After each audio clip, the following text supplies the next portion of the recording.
वडोदरा शहर में कल शाम को हुई मूसलाधार बारिश के बाद कई इलाकों में जलभराव की स्थिति पैदा हो गई थी। तब हालात की गंभीरता को समझते हुए म्युनिसिपल कमिश्नर अरुण महेश बाबू जो है वो एक्शन मोड में नजर आए थे। दरअसल मौसम विभाग की ओर से जो पूर्वानुमान किया गया था उसके मुताबिक वडोदरा शहर में जमकर बारिश की शुरुआत हुई और फिर कई इलाके जो है वो जलमग्न हो गए।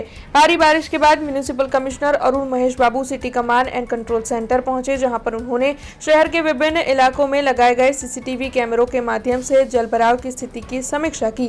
साथ ही इसके बाद वो खुद इन इलाकों में पहुंचे। जलभराव से प्रभावित क्षेत्रों का मौके पर जाकर उनकी ओर से निरीक्षण किया गया और अधिकारियों को जल्द से जल्द पानी का निकाल करवाने के लिए उनकी ओर से निर्देश भी दिए गए। जिन इलाकों में पानी भर गया था वहां पंपिंग और ड्रेनेज की व्यवस्था को तेज करने के लिए संबंधित विभागों को तत्काल कार्रवाई करने के आदेश भी इस दौरान म्युनिसिपल कमिश्नर अरुण महेश बाबू की ओर से दिए गए और बाद में पत्रकारों के साथ बातचीत करते हुए उन्होंने नागरिकों से ये अपील की कि भारी बारिश के दौरान बिना किसी जरूरी काम के वे अपने घरों से बाहर ना निकले और साथ ही प्रशासन की ओर से जारी दिशा निर्देशों का सभी लोग पालन करें। 5 થી 8 વાગ્યા સુધીનું આગાહી હતી। સારું ન્યૂઝ છે કે 5:30 થી 7:30 પહેલે જ વરસાદ પૂરું થઈ ગયું છે।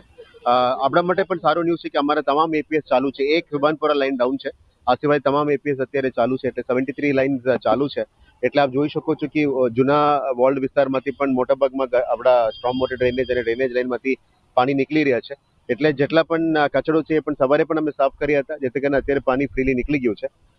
એટલે હવે અત્યારે બહુ ચિંતા કરવાની સ્થિતિ નથી। કાલાઘોડા 10માં છે, એટલે કદાચ રાતમાં હજી એક શાવર અમે રાહ જોઈ રહ્યા છે। કદાચ એક વરસાદ થવાની શક્યતા છે 10 વાગ્યાની આજુબાજુ।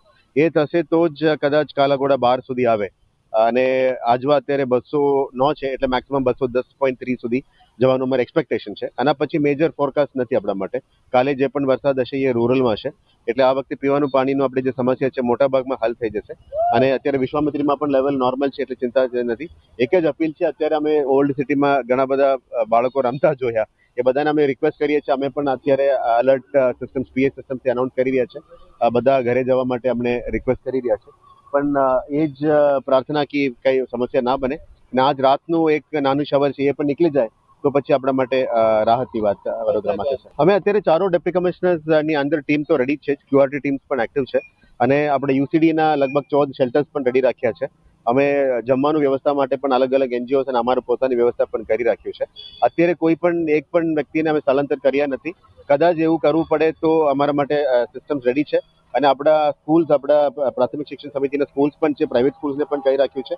અને આપ જાણો છો ડિઝાસ્ટર મેનેજમેન્ટ એક્ટમાં ડિઝાસ્ટર વખતે કોઈ પણ વસ્તુ આપણે પહોંચી વળવા માટે તમામ રિસોર્સિસ અમે યુટિલાઇઝ કરીશું। પણ હાલ હવે પેનિક બટન નથી, જે રીતનું અમે આગાહી કરતા હતા આ બધું અત્યારે નીકળી રહ્યા છે ધીરે ધીરે। હજી એક શાવર રાત માટે રાહ જોઈ રહ્યા છે, મોસ્ટલી અમે આમાંથી પણ બહાર આવીશું એવો વિશ્વાસ છે। તમામ નગરજનોને એક જ રિક્વેસ્ટ છે, રાતમાં વરસાદ આવે તો બહાર નથી નીકળવાનું, આપ ઘરે જ રહેજો।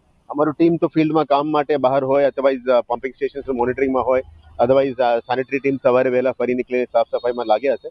પણ નગરજનોને એક જ અપીલ છે કે બિનજરૂરી બહાર નથી આવવાનું અને આપ ઘરે જ રહેજો। અને વરસાદી માહોલ છે એટલે કઈ પાણીનું lines, pole, otherwise electric lines કદાચ લીકેજ થઈ શકે, એટલે આવા સાવચેતીના ભાગરૂપે ખાસ કરીને બાળકોને અત્યારે જ રમવા જોયા હતા એ બધાને અમે અપીલ કરીએ છીએ। અમારા ફાયર ટીમ્સને પણ મોકલીને અમે તમામને અનાઉન્સ કરીને ઘરે જવા માટે અમે રિક્વેસ્ટ કરી રહ્યા છીએ। हमसे जुड़े रहने के लिए हमारे YouTube चैनल को सब्सक्राइब करें और नई वीडियो की नोटिफिकेशन के लिए बेल आइकॉन को दबाएं।